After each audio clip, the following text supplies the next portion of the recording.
Greetings, citizens of the world. Throughout history, the world has been controlled by big ideologies such as religion, socialism and capitalism, to name but a few. These are all forms of slavery that have stopped our evolution and removed our freedom. Anonymous see these ideologies for what they are: systems of control. The time for change is now. No longer shall the people be oppressed by corruption. In case you are blissfully unaware of who we are, let me tell you this: we are not just a person. As people die, we are an idea, and ideas are immortal. We are justice, and justice cannot be silenced. We are the ones governed by no law. We are the ones who do not beg for justice to take its course. We are the ones your parents warned you about. We are the voice of the silent in the eyes of the blind. We are Anonymous.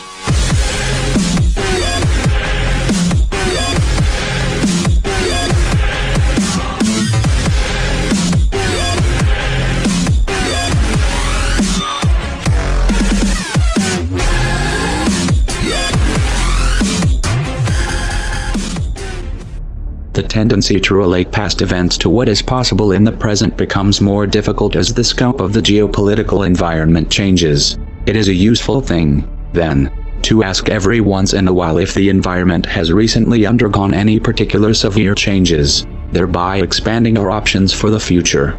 Terminology, let alone our means of exchanging information, has changed to such a degree that many essential discussions in today's communications age would be entirely incomprehensible to many 2 decades ago. As the social, political and technological environment has developed, some have already begun to explore new options, seizing new chances for digital activism, and more will soon join in. It is time for the rest of the world to understand why. Everywhere you look, the world is suffering. Wars of aggression, companies dumping toxic waste everywhere, governments supporting the poisoning of our water.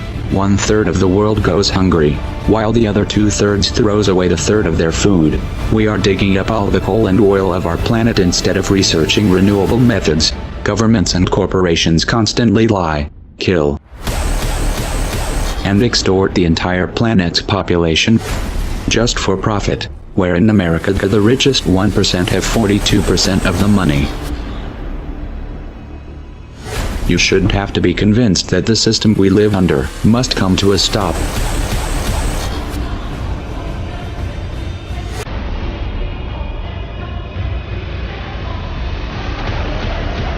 If you want to alter the course that we're on, there's only one way to do it.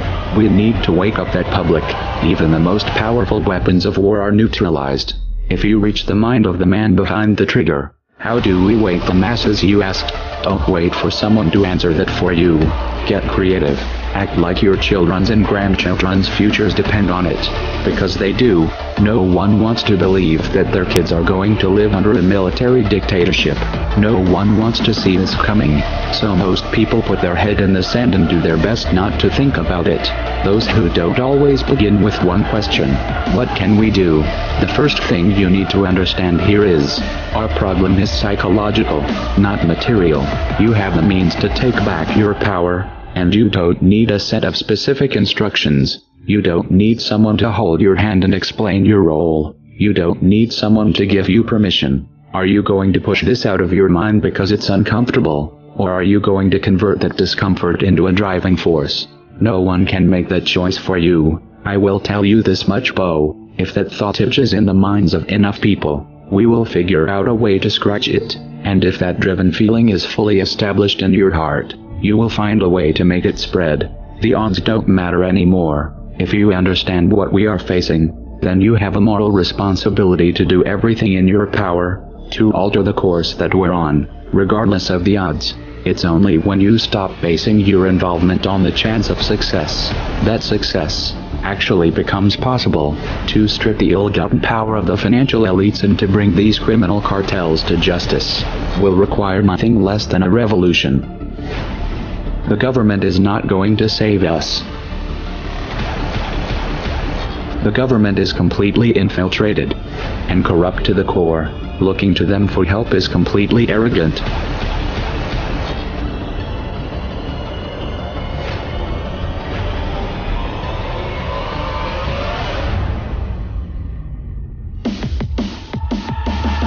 We have to actively work to wake up as many people as possible about what is happening and the direction we are heading. All revolutions originate from a shift in the mindset of the population, and no other meaningful resistance is possible without it. When an idea hits critical mass, it begins to spread on its own and spreads to all levels of society. We need more people in this fight. We need more people speaking up, making videos, writing articles, getting this information onto the national and international stage.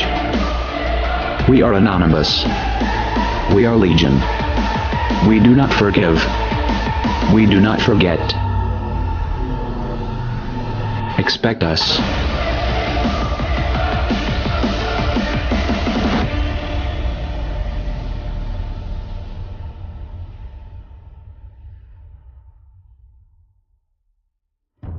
We decided long ago that the dangers of excessive and unwarranted concealment of pertinent facts far outweighed the dangers which are cited to justify it. And there is very grave danger that an announced need for increased security will be seized upon by those anxious to expand its meaning to the very limits of official censorship and concealment. That I do not intend to permit to the extent that it's in my control.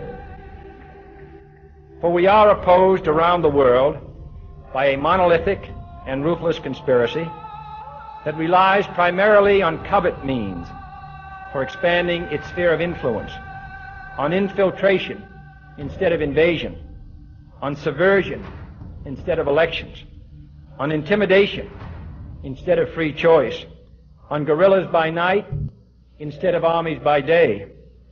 It is a system which has conscripted vast human and material resources into the building of a tightly knit, highly efficient machine that combines military, diplomatic, intelligence, economic, scientific, and political operations. Its preparations are concealed, not published.